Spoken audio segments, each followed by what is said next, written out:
నమస్కారం. Welcome to నవలా హృదయం. ఈరోజు కథ వసంత శిశిరం. రచించిన వారు శ్రీమతి నవీన గారు. కథలోకి వెళ్ళబోయే ముందు ఛానల్ను సబ్స్క్రైబ్ చేయడం మర్చిపోవద్దు. కథలోకి వెళ్ళిపోదాం. భోజనం తింటూ వసంత్, నువ్వు నాకు ఏదైనా చెప్పాలన్నా లేదంటే అడగాలన్నా మొహమాట పడకుండా అడుగు అని చెప్పగా కాస్త ఆలోచించిన సుశిర తల ఎత్తి ఇబ్బందిగా మీ పేరేంటి అని అడిగింది. ఆమె అడిగిన ప్రశ్నకు అవాక్కయ్యాడు వసంత్. ఆమెకు అతను ఎవరో తెలియకపోవడం అతనికి ఆశ్చర్యాన్ని కలిగించింది. అనుమానంగా, నిజంగా నేనెవరో నీకు తెలియదా లేక జోక్ చేస్తున్నావా అని అడిగాడు. అయోమయంగా చూస్తూ శిశిర, మీరెవరో తెలీదు, ఐఎమ్ సారీ అంది. ఆమె మాటలను విన్న వసంత్ కాస్త ఆలోచించి ఏదో నిర్ధారించుకున్నాడు. ఆ తర్వాత ఆమెతో చిరునవ్వుతో ఐఎమ్ వాసు అని చెప్పాడు. వాసు అంటూ అతను పేరుని చిన్నగా పలికిన శిశిర సరే అంటూ తల ఊపింది. అంతలోనే మరో అనుమానం వచ్చి శిశిర వసంత్ వైపు తిరిగి, వాసుగారు మీరేం చేస్తుంటారు అని మెల్లగా అడిగింది. ఆమె ప్రశ్న విన్న వసంత్ మనసులోనే, పేరంటే కవర్ చేశాను, ఇప్పటికిప్పుడు జాబ్ అంటే ఏం చెప్పాలి, అయినా ఇష్టాయిష్టాల గురించి మాట్లాడమంటే ఇవేం ప్రశ్నలు అని విసుక్కున్నాడు. కొంటెగా ఆమె వంక చూస్తూ, అంతేనా లేక శాలరీ, వర్క్ ప్రూఫ్ లాంటివి కూడా కావాలా అని విసుగ్గా అడగగా ఆమె, సారీ, మీ గురించి తెలుసుకోవాలని అలా అడిగాను, ఐఎమ్ సారీ ఫర్ ఆస్కింగ్ అని చెప్పి ఇబ్బందిగా తలదించేసుకుంది సుశిర. తను తప్పుగా ఇలాంటి ప్రశ్నలు అడిగి అతనిని ఇబ్బంది పెట్టాను అనుకొని మనసులో తనను తనే తిట్టుకుంది. అంతలోనే మరో ఆలోచనతో, అయినా కట్టుకున్న భర్త ఏం చేస్తున్నాడో తెలుసుకోవడం తప్పేం కాదే, అయినా నాకెందుకు, ఇతనికి ఎంత దూరంగా ఉంటే అంత మంచిది అనుకుంటూ భోజనం చేయడం మొదలుపెట్టింది. అన్నీ తనకు ఇష్టమైన డిషెస్ కావడంతో తృప్తిగా తింటుంది. అలా ఆమె తృప్తిగా తినడం చూసిన వాసు సంతోషించాడు. ఆమెకు తన గురించి ఏమీ తెలియదని తెలుసుకున్న వసంత్ కావాలనే తన ఐడెంటిటీని మార్చి చెప్పాలనుకున్నాడు. అందుకే తన పేరుని వాసుగా ఆమెకు పరిచయం చేసుకున్నాడు. అందుకే తన వృత్తి గురించి అడిగినప్పుడు అలా మాట్లాడాడు. తినడం ముగించిన సుశిర హ్యాండ్ వాష్ కోసం లేవగా, ఎక్కడికి వెళ్తున్నావు అని ఆమెను అడగగా విషయం చెప్పింది. అప్పుడేనా, ఈ డిషెస్ మొత్తం మనమే పూర్తి చేయాలి, కూర్చో అని బలవంతంగా ఆమెను లాగి సీట్లో కూర్చోపెట్టాడు. టేబుల్పై ఉన్న ఫుడ్ వంక చూసిన శిశిర, దేవుడా ఇంకానా అని అనుకుంటూనే మళ్ళీ తినడం మొదలుపెట్టింది. నిజానికి ఆమె గత 4 రోజులుగా సరిగా భోజనం చేయడం లేదు. తనకు ఇష్టం లేకుండా ఏవేవో జరిగిపోతుంటే మనసులో ఉన్న బాధ వల్ల, కోపం వల్ల ఆమె తినడం తగ్గించేసింది. అది అర్థం చేసుకున్న వసంత్ ఆమె కోసం ఇలా ప్లాన్ చేశాడు. వెయిటర్ వచ్చి డెజర్ట్ని సర్వ్ చేసి వెళ్ళాడు. అది చూసిన శిశిర ఆ డెజర్ట్ చూసి నోరూరుతున్నా తినలేను, వద్దు అనుకుంటూ ఉంది. అప్పటికే ఆమె బాగా తినేసింది. ఫుడ్ని పూర్తి చేసి మౌనంగా కూర్చున్న ఆమె ముందు డెజర్ట్ని పెట్టాడు వసంత్. ఏడుపు ముఖం పెట్టి అతని వైపు చూసి తల అడ్డంగా తిప్పింది. తినాల్సిందే అంటూ కళ్ళతోనే గాంభీర్యాన్ని ప్రదర్శించాడు. ఇక చేసేదేం లేక తినే వరకు ఒప్పుకునేలా లేడు అనుకుంటూ ఏడ్చినట్లు సౌండ్ చేస్తూ డెజర్ట్ని ఒక స్పూన్ నోట్లో పెట్టుకుంది. అసలే ఆ డిష్ అంటే ఇష్టం, అందులోనూ కళ్ళకు కన్నుల విందుగా కనబడుతుంది. ఇక నోట్లో పెట్టగానే కరిగిపోవడంతో ఆ రుచికి నాలుకను అదుపులో పెట్టలేక డెజర్ట్ని ఖాళీ చేసేసింది. పూర్తయ్యాక భుక్తాయాసంతో కదలలేక అలాగే సీట్లో వెనక్కి వాలింది. అప్పుడే బిల్ తెచ్చివ్వడంతో ఆమె కార్డ్ ఆమె చేతికిస్తూ దాన్ని శిశిర ముందు జరిపాడు. అతను ఇలా చేస్తాడని ఆమె ఊహించలేదు. షాక్ అయ్యి విసురుగా బిల్ తీసుకుని చూసిన శిశిర నోరు కప్పలా తెరిచింది. హ్యాండ్ వాష్ కోసం లేస్తూ వసంత్, ఇందాక బిల్ నాది, ఇప్పుడు నీది అని చెప్పి ముసిముసిగా నవ్వుకుంటూ వెళ్ళిపోయాడు. వెళ్ళిపోతున్న అతనిని కోపంగా చూస్తుండిపోయింది శిశిర. ఆమెను సరదాగా టీజ్ చేయాలని వసంత్ ఆమెకు బిల్ని అందించాడు. ఆమె ఇంతకు ముందు షాపింగ్లో తనే పే చేస్తా అనడంతో వసంత్ ఒప్పుకోలేదని అతనిపై కోపంగా ఉంది. కాబట్టి ఇప్పుడు ఇలా చేస్తే ఆమె ఎలా రెస్పాండ్ అవుతుందో తెలుసుకోవాలి అని అనుకుంటూ తిరిగి వచ్చిన వసంత్ బేరర్ వెళ్లడం చూసి షాక్ అయ్యాడు. టేబుల్ దగ్గరకు వెళ్ళిన అతనికి ఒక లుక్ ఇచ్చి యాటిట్యూడ్గా పక్కకు తిరిగి అక్కడ ఉన్న అందమైన పువ్వులను, కేజ్లో ఉన్న పక్షులను చూస్తుంది శిశిర. ఆమె ఒక స్టూడెంట్ కాబట్టి ఆమె దగ్గర అంత అమౌంట్ ఉండదు అని అనుకున్నాడు. అందులోనూ వాళ్ళు బుక్ చేసింది రూఫ్ టాప్లో ఉన్న టేబుల్, అది కూడా 5 స్టార్ హోటల్లో. బిల్ 6 డిజిట్ వచ్చింది. బిల్ పే చేయలేకపోయి ఆమె ఎలా స్పందిస్తుందో చూడాలి అనుకున్న వసంత్కు పెద్ద షాకే తగిలింది. ఆమె తన కార్డుతో బిల్ పే చేసేసింది. అసలు ఆమెకు అంత డబ్బు ఎక్కడిది అన్న ప్రశ్న వసంత్లో కలిగింది. బహుశా ఆమె సేవింగ్స్ అన్నీ ఊడ్చేసి ఉంటుంది అని అనుకుంటూ ఆమె వంక చూస్తున్నాడు. అక్కడి నుండి వెళ్ళడానికి సిద్ధంగా ఉంది శిశిర. ఇద్దరూ కారులో ఇంటికి బయలుదేరారు. శిశిరకు చాలా కోపం వచ్చింది. మనసులోనే దొంగమొహం 4 డ్రెస్సులు కొనిచ్చి నాతో 6 డిజిట్ బిల్ పే చేయించాడు. ఇంకోసారి చచ్చినా ఇతనితో బయటకెళ్ళకూడదు అని వసంత్ని తిట్టుకుంటూ ఉంది. అంత తిట్టుకోవద్దులే శ్రీమతి గారు, కాస్త నాపై కనికరం చూపించండి అన్న వసంత్ వాయిస్కి నేను మనసులో తిట్టుకుంది ఇతనికెలా తెలుసు అనుకుంది. ఆశ్చర్యంగా అయోమయంగా అతని వైపు చూసింది. అతను ఆమె చేతిని తీసుకొని ఒక కార్డ్ ఆమె చేతిలో పెట్టాడు. ఇకపై నువ్వు పెట్టే ప్రతి ఖర్చు నాదే కావాలి, ఇది తీసుకో అన్నాడు. ఆమె ఆ కార్డ్ చూసి వద్దన్నట్టు అతని చేతికి ఇవ్వబోగా బలవంతంగా ఆమె చేతిలో పెట్టేసి, అసలే నీ కార్డులో డబ్బులు ఊడ్చేశా అని తిట్టుకుంటున్నావుగా, తీసుకో అయినా ఇకపై ఇంటి బాధ్యత కూడా నీదే, అన్నీ నువ్వే చూసుకోవాలి అని డ్రైవింగ్ మొదలుపెట్టాడు. శిశిర ఆ కార్డుని కోపంగా చూస్తూ మౌనంగా ఉండిపోయింది. ముఖంపై సూర్యకిరణాలు పడుతుండటంతో బలవంతంగా కళ్ళు తెరిచిన శిశిరకు టైం చూడగా 9:30 అని ఉండటం చూసి హడావిడిగా బాత్రూంలోకి వెళ్ళింది. త్వరగా రెడీ అయ్యి క్రిందికి వెళ్ళింది. ఆమెకు హాల్లో సోఫాలో ల్యాప్టాప్ ముందు వేసుకొని పని చేసుకుంటూ కనిపించాడు వసంత్. ఆమె రావడం గమనించి నవ్వుతూ గుడ్ మార్నింగ్, నిద్ర సరిపోయిందా అని అడిగాడు.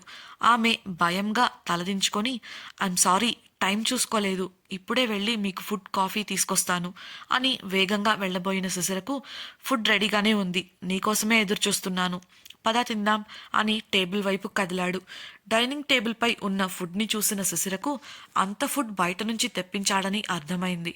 టిఫిన్ చేస్తుండగా ఆమె అతన్ని ఒక ప్రశ్న అడగాలని అనుకుంది. కానీ అడగాలా వద్దా అన్న సంశయంలో ఆలోచిస్తోంది. అంతలో అడిగేద్దాం అని ధైర్యం తెచ్చుకొని చిన్న స్వరంలో వాసుగారు అని పిలిచింది. మొదటిసారి ఆమె నోటి వెంట తన పేరుని విన్న వసంత్ చాలా సంతోషంగా ఫీల్ అయ్యాడు. ఏంటి అని నవ్వుతూ అడిగాడు. మీరేం అనుకోకపోతే మిమ్మల్ని ఒకటి అడగాలి అంది.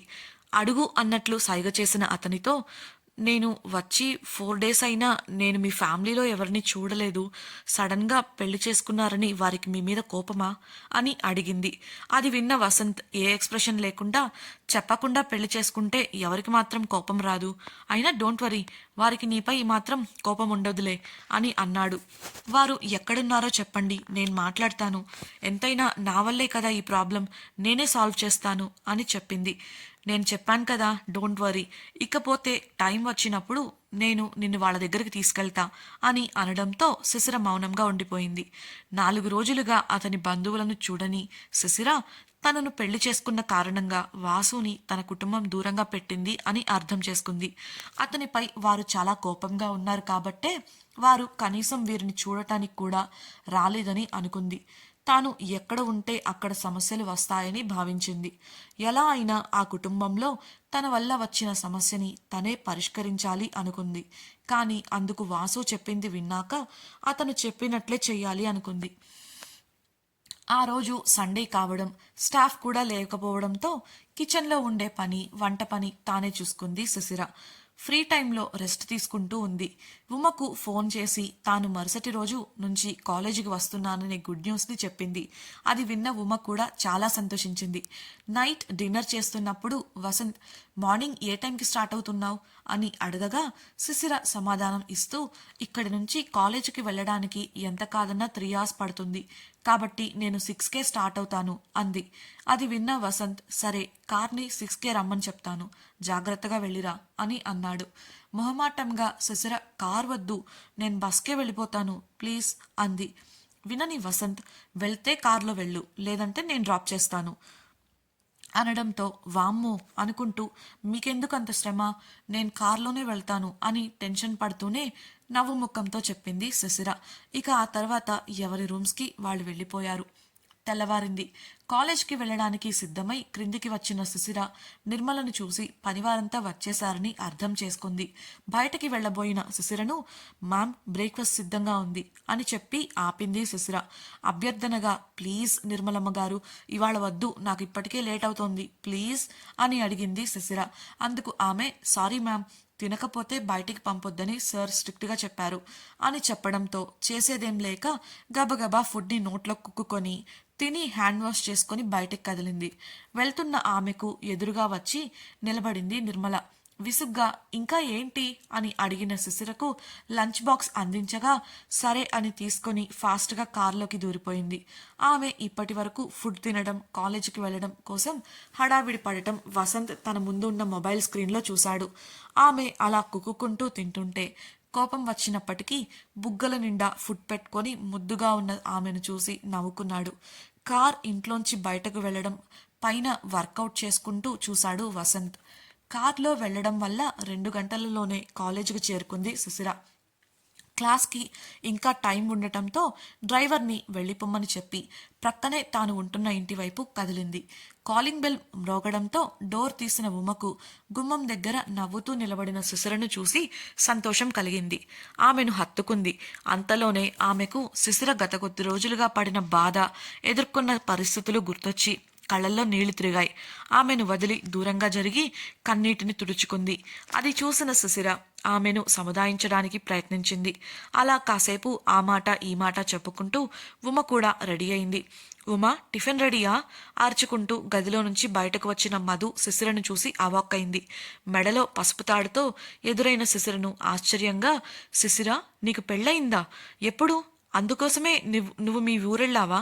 మా ఒక్క మాట కూడా చెప్పలేదు. మాకు చెప్పలేదు సరి, ఉమ్మకి కూడా చెప్పలేదు ఎందుకు అని అడిగింది. అందుకు శిశిర సమాధానం ఇచ్చేలోపు ఉమ మాట్లాడుతూ అయితే ఇప్పుడేంటి? నన్ను పిలవకపోతే నేను అడగాలి, నువ్వు కాదు, అసలు నీకెందుకు అని గడుసుగా అనడంతో మధు మూతి తిప్పుకొని కిచెన్లోకి వెళ్ళిపోయింది.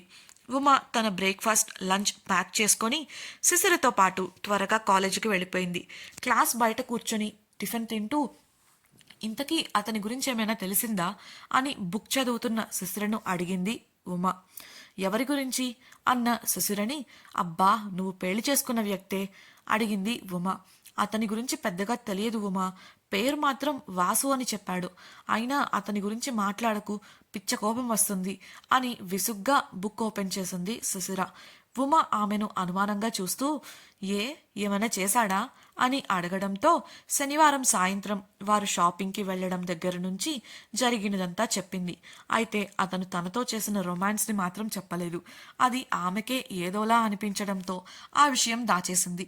అదంతా విన్న ఉమకు నవ్వు వస్తుంటే శిశిర బాధపడుతుందేమో అని ఆపుకుంది. ఓస్ అంతేనా, నాకింకేదో అనుకున్నాలే అంది. అయితే ఆ మాటలు శిశిర వినిపించుకోలేదు. డల్గా ముఖం పెట్టి కూర్చున్న శిశిర మూడ్ మార్చాలని ఇంతకీ మా అన్నయ్య ఏం చేస్తుంటారు అని అడిగింది ఉమ. ఎవరికి తెలుసు, అయినా అన్నయ్య అంటే వరసలు కలిపావంటే బాగోదు చెప్తున్నా అని విసుక్కుంది శిశిర. అబ్బా సరదాగా అన్నాలేవే, ఇంతకీ అతను ఏం చేస్తుంటాడో తెలియకుండా ఎలా చేసుకున్నావు పెళ్ళి అని ఉమ అనగా నేను చేసుకున్నానా అని కోపంగా అడిగింది శిశిర. ఈ పెళ్లి తన ప్రమేయం లేకుండా జరగడంతో తను అలా అంది. సర్లేవే, జరిగిందేదో జరిగింది, మన టైం బాగుంది. ఆ రాక్షసుడి స్థానంలోకి వచ్చి ఒక విధంగా నీ జీవితాన్ని అతను కాపాడినట్లే కదా అన్న ఉమ మాటలకు మౌనం వహించింది శిశిర. ఆఫీసులో కూర్చొని వర్క్ చేస్తున్న వసంత్ దగ్గరకు 2 కప్పులలో కాఫీ తీసుకొని వచ్చాడు కిషోర్. కప్ అందుకొని సిప్ చేస్తూ ల్యాప్టాప్లో పనిచేస్తున్న వసంత్తో ఏమంటుందిరా మా చెల్లెలు అని మాట కలిపాడు కిషోర్. వసంత్ సమాధానమిస్తూ ఏమంటుంది, కాలేజ్కి వెళ్ళింది అన్నాడు. వెళ్ళిందా లేక పారిపోయిందా అని వెటకారంగా అడిగాడు కిషోర్. అతన్ని షార్ప్గా చూసిన వసంత్ ఏమంటున్నావు అని సూటిగా కళ్ళల్లోకి చూస్తూ అడిగాడు. ఆ చూపులకు భయపడి అంటే ఎక్కడ ఆ అమ్మాయిని మాలాగే భయపెట్టావో అని అడుగుతున్నా అన్నాడు. ఆ మాటలకు విసుగ్గా చూసి మాట్లాడకుండా ల్యాప్టాప్ చూస్తున్నాడు వసంత్. నేను అనుకున్నది జరిగితే అని కనురెప్పలు ఎగరేస్తూ బెట్ అన్నాడు కిషోర్. అతన్నే సూటిగా చూశాడు వసంత్. బ్రేక్లో క్లాస్లో కూర్చొని సీరియస్గా వర్క్ చేసుకుంటా కుంటున్న సుశిర సడన్ గా మెడ దగ్గర ఏదో పడినట్టు ఉలిక్కి పడి చూసింది. ఉష ఆమె వెనుకగా వచ్చి ఆమె మెడలో కనబడుతున్న పసుపు తాడును బయటకు తీసి పెద్దగా మాట్లాడటం మొదలుపెట్టింది. ఆ మాటలను విన్న సుశిర ఉమలకు పట్టరాని కోపం వచ్చింది. వాళ్ళకి కోపం వచ్చేలా ఉష ఏం మాట్లాడింది? ఆమె మాటలకు సుశిర ఏం చేయబోతోంది? కిషోర్ చెప్పిన బెట్ ఏంటి? అందుకు వసంత్ ఒప్పుకుంటాడా? ఒకవేళ ఒప్పుకుంటే ఎవరు గెలుస్తారు? తెలుసుకోవాలనుందా? అయితే తప్పకుండా మన ఛానల్ని సబ్స్క్రైబ్ చేసి వసంత శిశిరం రాబోయే ఎపిసోడ్స్ని వినేయండి. మీకు ఈ వీడియో కనుక నచ్చినట్లయితే లైక్ చేసి షేర్ చేయండి. అలాగే మీ అభిప్రాయాలను మాతో పంచుకోవాలనుకుంటున్నారా? అయితే కమెంట్ సెక్షన్లో తప్పకుండా తెలియజేయగలరు. Thank you for watching.